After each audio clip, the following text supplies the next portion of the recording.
Адам үйүнө башка жердеги оокаттарды алып келсе, жиндер чогуу келип албайбы? Папам псих диспансерде иштейт. Ал жактагы эски отко жакчу столдорду алып келе берет. Алар менен жиндер келип албайбы дейт.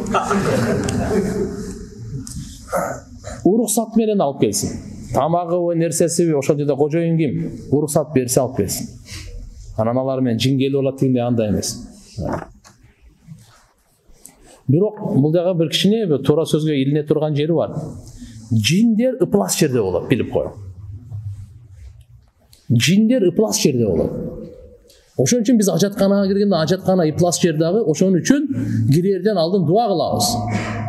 Алла жиндердин эркектеринен, ургачыларынан бизди сактагын деп дуа кылабыз. Мусур жерлерде болот көбүнчө мындай. Ошон үчүн жиндердин оокаттары бу тезектер. Жиндердин оокаттары сөөктөр.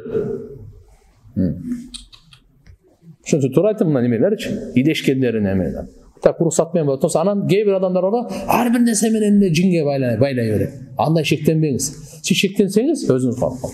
Кээде бир айтат, баратсам да аркамдан бирок кармайын, мына кармайын дегендей боло берет депчи.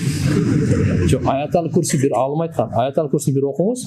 Ауду би калиматиллахи таамат мин шарри ма халак. Ушул окуң болду. Кармап отурса басып алсын. Эчким эчтесе калбайт. Жөнөкөй эле алын. Ушундай өзү азгырык, ушундай сезим. Өзүңүздү өзүңүз внушать эткен сезим.